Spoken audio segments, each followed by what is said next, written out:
I'll tell you a story here, and for me that was very important part of leadership. And I spoke to you about man management. There was Sehwag batting with me in the middle, and we were chasing that night 320 where I took my shirt off. And I was very upset at lunch because England got 300, 325, and in those days, this was about 2002.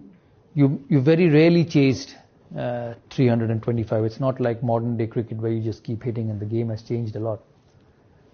So I was walking down this long room at Lord's, and Sehwag was whistling behind me. He had his pack. He was that sort of a person. He was whistling behind me. So he turned up to me and in Hindi I abused him and said, "Ek to 325 banane dete, uske upar you think it's a joke." So he walks past me and said, "Skip, we're going to win this." I said, "Let's see." So we went. We started very well, both of us. And after 7 overs, we were about 70 for no loss. I was batting on 40 odd, and Sehwag was also batting. So Ronnie Irani, and many of you would have known in England, Ronnie Irani was bowling from this end. And I went up to Viru and said, we've got a good start. I think we can get this total, but don't get out. We've played the harder bowlers. There's a weaker bowler coming in. Let's just keep taking 6-7 runs and over, because that's what we need. He said, yeah, fine, no problem. So Ronnie runs up from this end. He hits the first ball over mid-off for a 4. So I was at the non-striker end. I went up to him, tapped and said, "Good shot. So we got 4 runs and over. Just keep rotating." He said, yes, no problem. So he goes back to his end. The next ball, Ronnie pitches it up. He hits it over the top, over mid-on.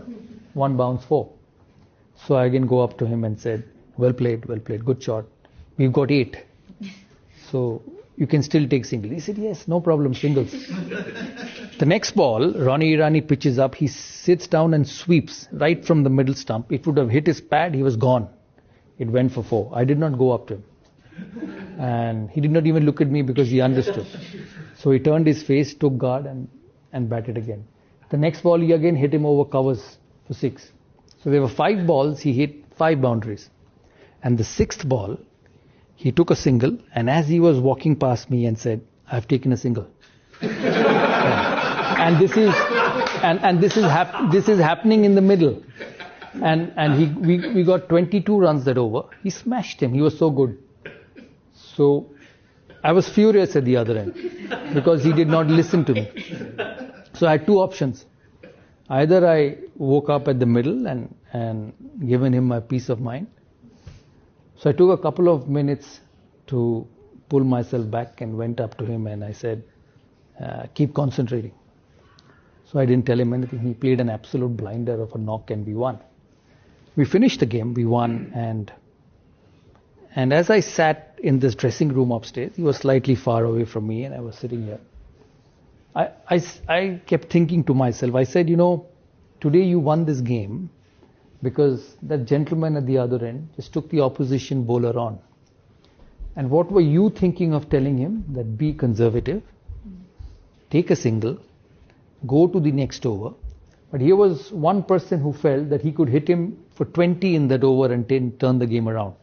And I say this to all of you here because sometimes as a leader, when you work with different people, you have your own way of doing things, your own way of being successful, and you go and tell him, hey, this is the way I think is right. Let's do it. And we'll win that way. But there's the other person who's more talented, who's more gifted, who looks at things differently and probably has a better solution than you. And it was Sehwag that day who had a better solution than me. And it taught me a lot. We did win the game, but it made me a better captain. And a couple of days later, I met him at the breakfast. I said, why did you do this? So first question he asked me, are you angry on me? I said, I was, I'm not anymore. He said, good. I said, I told you to play singles. Why did you hit him? He said, I felt that was the best thing to do at that particular moment. He said that was the best thing I felt would win India the game at that particular moment. And it was such a lesson for me on captaincy. I said, I have a Sehwag who's different. I have a Dravid who's different. I have a Ganguly who's different and I have a Harbhajan Singh who's different. They can't play the same way. So if I have to be successful, I have to understand that they win cricket matches their way. And I have to let them do that. And I think a successful group, a successful entrepreneur, along with your aims and goals and objectives of wanting to be successful, don't forget this very simple line and solution in your journey is that everyone's different. And you cannot make everyone play the same way or everyone work the same way. As long as he delivers for you, as a leader, you need to have that a capability of adjustment in you. And I say that, when you manage individuals, you have to manage them differently. Yeah, and you cannot expect every individual to behave, react, work, and do things the same way.